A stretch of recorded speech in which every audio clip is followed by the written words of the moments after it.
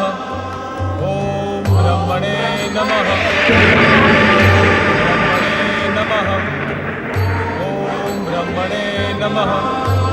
ओम ब्रह्मणे नमः। ब्रह्मणे नमः।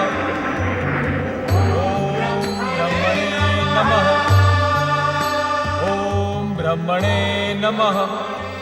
ओम ब्रह्मणे नमः। मुझे वरदान प्रदान करें परमपिता। ओम ब्रह्मणे नमः।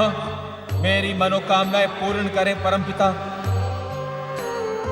ओम ब्रह्मणे नमः। इस प्रकार मेरी उपेक्षा ना करें परमपिता। ओम ब्रह्मणे नमः। पुत्र वज्रांग, पुत्र वज्रांग,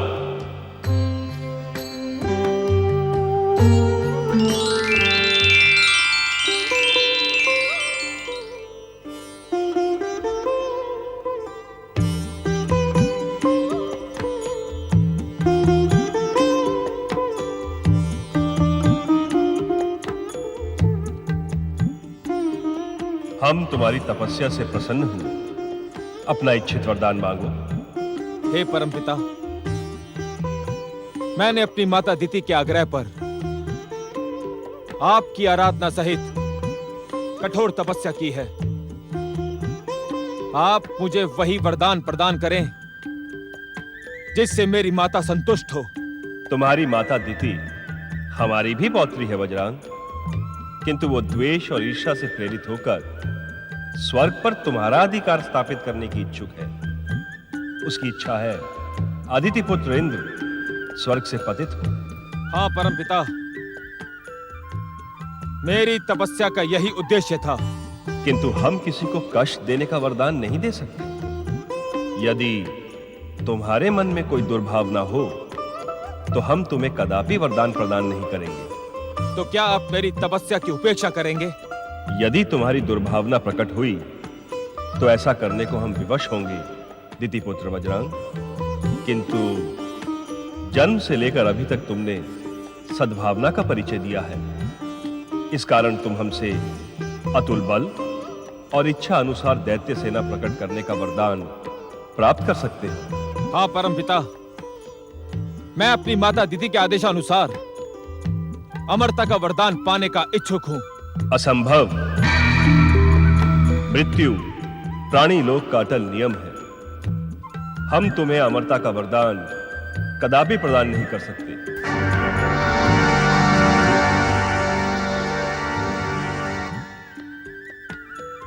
फिर जो आपकी इच्छा हो परमपिता, मुझे वही वरदान प्रदान करें। हम तुम्हें अतुल बल और इच्छा अनुसार दैत्य सेना प्रकट करने का वरदान प्रदान करते हैं। तथास्तु।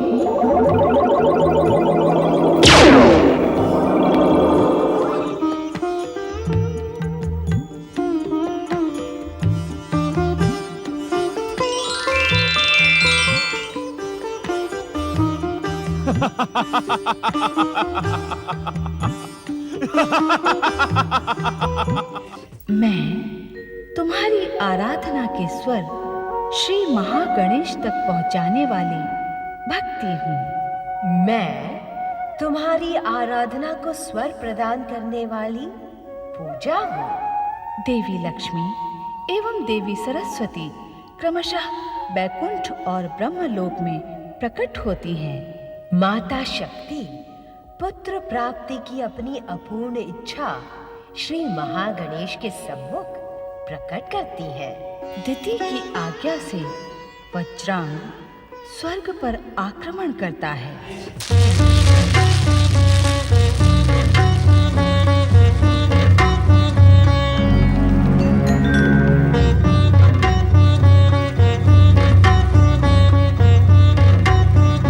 अब तक तो मेरे पुत्र वज्रांग की तपस्या पूर्ण हो जानी चाहिए थी।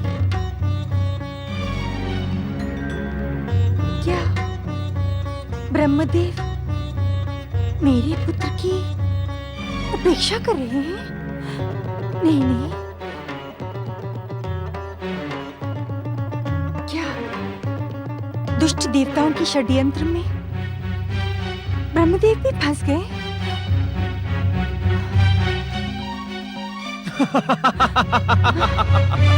वज्रांग,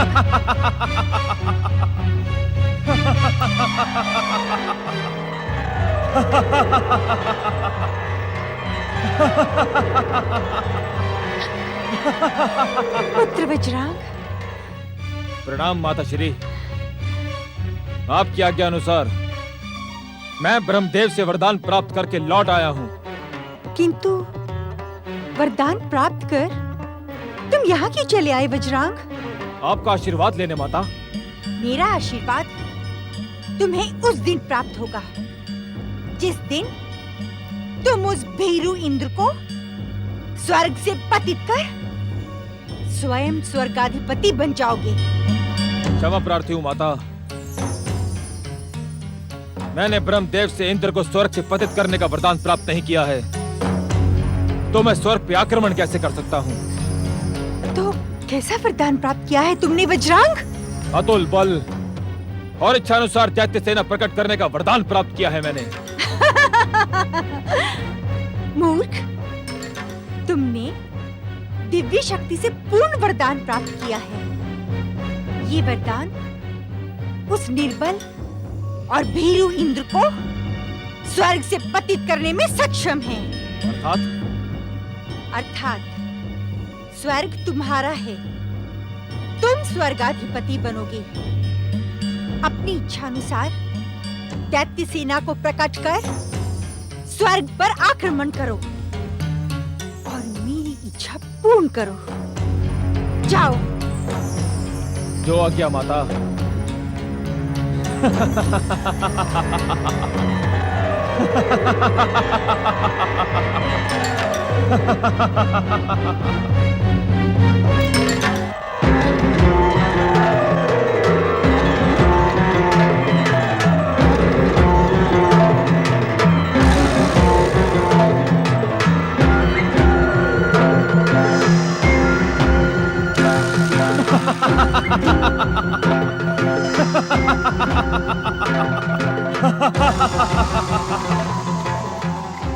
असंख्य दैत्य वीरों, प्रकट हो।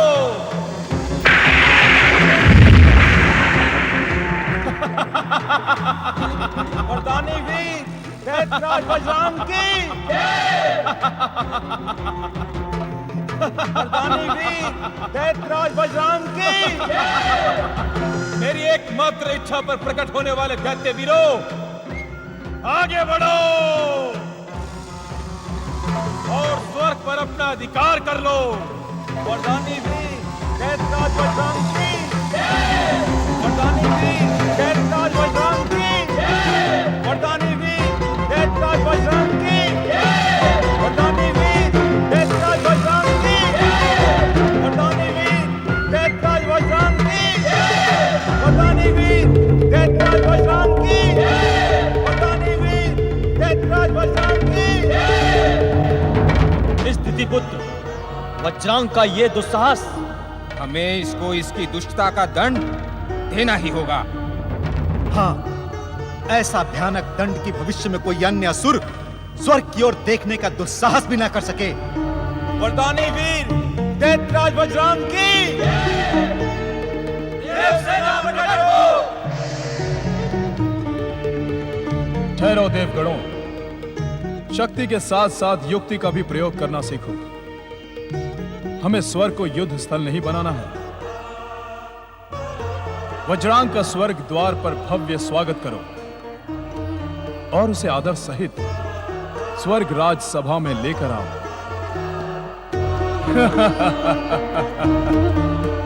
चकित न हो देवताओं, इस युक्ति की प्रेरणा हमें वाग देवी मां सरस्वती की कृपा से ही प्राप्त हुई है। वरदानी वीर दैत्यराज वज्रांग की। वरदानी वीर दैत्यराज वज्रांग की। वरदानी वीर दैत्यराज वज्रांग की।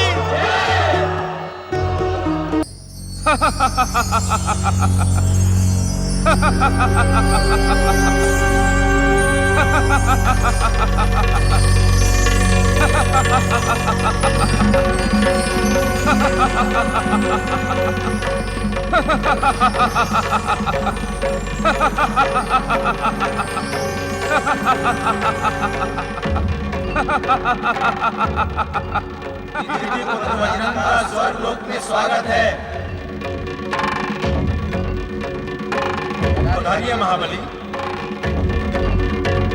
नीतिपुत्र वज्रांग की, नीतिपुत्र वज्रांग की, नीतिपुत्र वज्रांग की, नीतिपुत्र वज्रांग की, नीतिपुत्र वज्रांग की, नीतिपुत्र वज्रांग की, नीतिपुत्र वज्रांग की, नीतिपुत्र वज्रांग की।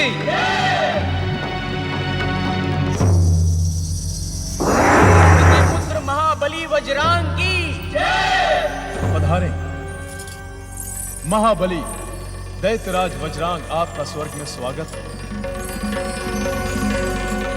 मैं यहाँ पधारने नहीं, शक्ति प्रदर्शन द्वारा स्वर्ग पर अधिकार करने आया था, किंतु आप लोगों का व्यवहार देखकर मैं चकित हूँ। यदि आप हमारे शत्रु होते तो हमारा व्यवहार ऐसा न होता। आप हमारे शत्रु नहीं, आप हमारे भ्राता हो। आपकी माता हमारे माता समान है और हम दोनों के पिता ऋषि कश्यप हैं। भाई भाई में ये वैर भाव अनुचित है। जिस तरह ये स्वर्गलोक इनका है, वैसे ही ये आपका भी है देवर जी। और हमारी इच्छा के अनुसार आप हमारे साथ स्वर्ग सिंहासन पर विराजमान हुई।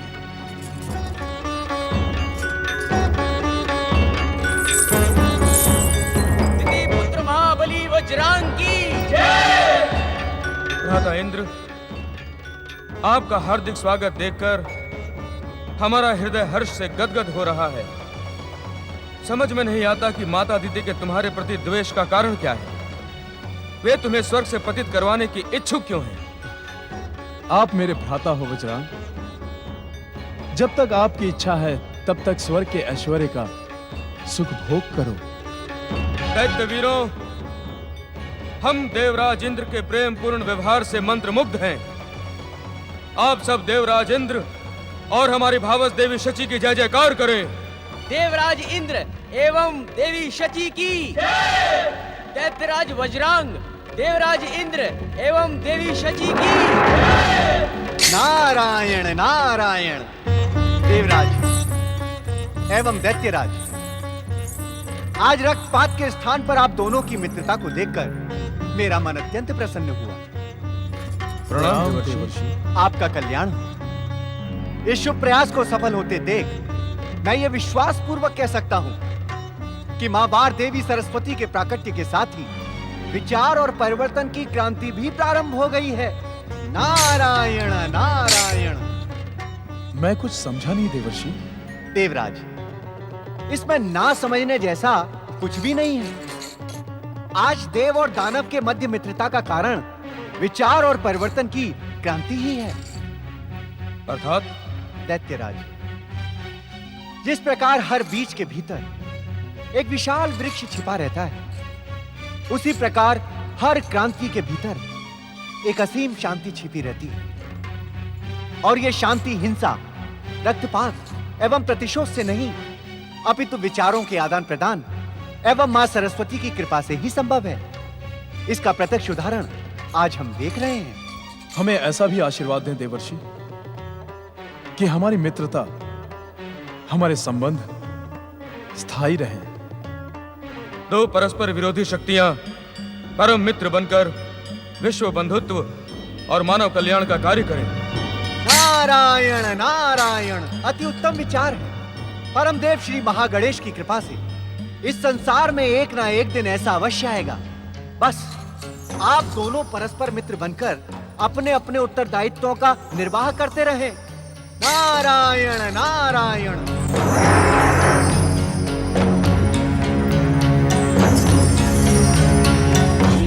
ओम महागणेशाय नमः स्वाहा। ओम महागणेशाय नमः स्वाहा। ओम महागणेशाय नमः स्वाहा। ज्ञान का भ्रम करने वाले ईश्वर, क्या आपको इस सत्य का ज्ञान नहीं कि इस संसार का सुख भोग वीर और बाहुबली ही करते हैं? क्या कहने को इच्छुक हो तुम दीदी? यही कि श्री महागणेश की आराधना से अदिति पुत्र इंद्र पर आया मेरे पुत्र वज्रांग का भयानक संकट टल नहीं सकता। इंद्र स्वर्ग से पतित होगा और पृथ्वी पर अनाथ निराश्रितों की भांति द्वार द्वार भटकेगा।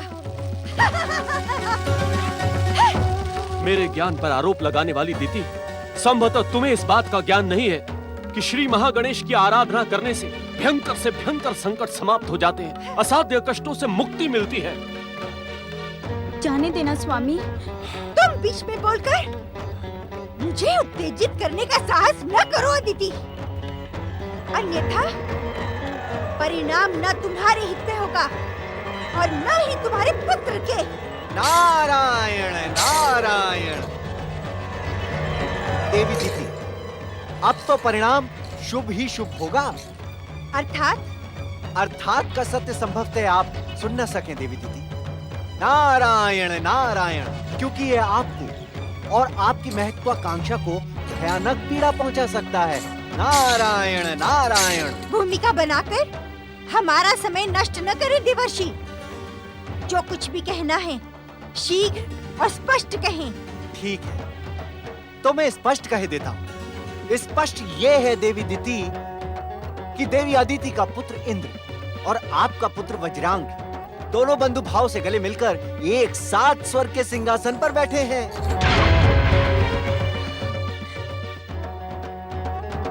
ये सत्य नहीं हो सकता देवर्षि। देवर्षि नारद का कथन सत्य का प्रमाण माना जाता है दीदी। देवी दीदी, श्री महागणेश आपका कल्याण करे, किंतु आपकी महत्वाकांक्षा ध्वस्त हो चुकी है, क्योंकि वज्रांग की स्वर्ग पर अधिकार करने और देवराज इंद्र को पतित करने की तनिक भी इच्छा नहीं है। नारायण नारायण। यदि आपका कथन असत्य हुआ देवर्षि, तो मेरे पिता दक्ष प्रजापति के श्राप के पश्चात आपको मेरे श्राप का भी कष्ट भोगना होगा। गंग गंग गंग गंग गंग। देवी दीदी, क्या आप इतना भी नहीं जानती कि मेरे आराध्य भगवान विष्णु की इच्छा के बिना कोई शाप मुझे स्पर्श भी नहीं कर सकता। यह दक्ष का शाप मेरे लिए कष्ट नहीं, वरदान था। उसी शाप के कारण तो मेरा चित्त कभी प्रभु दर्शनों से शांत नहीं होता और मेरे मन की अशांति मुझे बार बार प्रभु चरणों के समीप ले जाती है। नारायण नारायण। आप दीदी की बातों का अन्यथा न ले देवर्षि नारद। अपनी बहन के प्रति इसके भीतर न जाने कौन सा प्रतिशोध है। मेरे भीतर आपके व्यवहार का प्रतिशोध भरा है। जो सम्मान और जो स्थान मुझे प्राप्त होना चाहिए था, वो आपने इस अदिति को प्रदान किया है। आपका व्यवहार उस सम्मान योग्य ही कहा है। क्या कहा आपने? नारायण नारायण। यही कि आप अपनी बहन अदिति के पुत्र इंद्र से अकारण जो द्वेष रखने की भयानक भूल कर रही हैं, उसका सुधार आपका पुत्र वज्रांग कर रहा है। ऋषिवर। आज्ञा देवर्षि नारद, कहें। ऋषिवर, वज्रांग और देवराज इंद्र की मित्रता का शुभ संदेश देने का मेरा कार्य पूर्ण हुआ। अब मैं प्रस्थान करता हूँ। नारायण नारायण नारायण। यदि वज्रांग ने भीरू इंद्र के साथ मित्रता करने की दुष्टता की होगी, तो मैं उसे अपने पुत्र के अधिकारों से वंचित कर दूंगी। देवताओं के षड्यंत्र का भयानक परिणाम होगा। देव दानव की मित्रता स्थायी नहीं होगी। देवता पराजित होंगे। इंद्र स्वर्ग से। और तनिक मेरी जिज्ञासा का भी समाधान करें। देवी सरस्वती, आपकी समस्या क्या हमारे सृष्टि कार्य से संबंधित है? हाँ स्वामी, दक्ष पुत्री दीति अपने पुत्र वज्रांग से निराश होकर दैत्य वंश के उत्थान के लिए अब क्या करेगी? तुम तो भली भांति जानती हो देवी सरस्वती कि हमारी पौत्री दिति भी अपने पिता दक्ष के समान भयानक अहंकारिणी है, और अहंकार सर्वनाश के बिना पराजय स्वीकार नहीं करता। किंतु स्वामी, सर्वनाश तो तभी होता है जब अहंकार चरम सीमा तक पहुंच जाए। तुमने सत्य कहा देवी। पूर्व निश्चित विधि के विधान के अनुसार दैत्य वंश का उत्थान सुनिश्चित है, किंतु दक्ष पुत्री दिति की कुप्रेरणा पाकर वो सर्वनाश की सीमा तक अवश्य पहुंचेगा। सृष्टि के रचनाकार ब्रह्मदेव ऐसी स्थिति में तो स्वयं आपको दैत्य जाति के उत्थान को रोक देना ही उचित होगा। नहीं देवी सरस्वती, पूर्व निश्चित विधान को रोकना उचित नहीं होगा, और दैत्यों के उत्थान का अर्थ संसार का सर्वनाश नहीं होता, अपितु मोह माया, मद, लोभ, अहंकार और अधर्म की पराजय से धर्म की संस्थापना होती है। सत्य स्वामी, धर्म की स्थापना के लिए विधियों को ऐसी अनेक लीलाओं का निमित्त बनना पड़ता है। हाँ देवी, इस कारण दक्ष पुत्री दिति के कार्यों पर दृष्टि रखो, किंतु चिंतित न हो।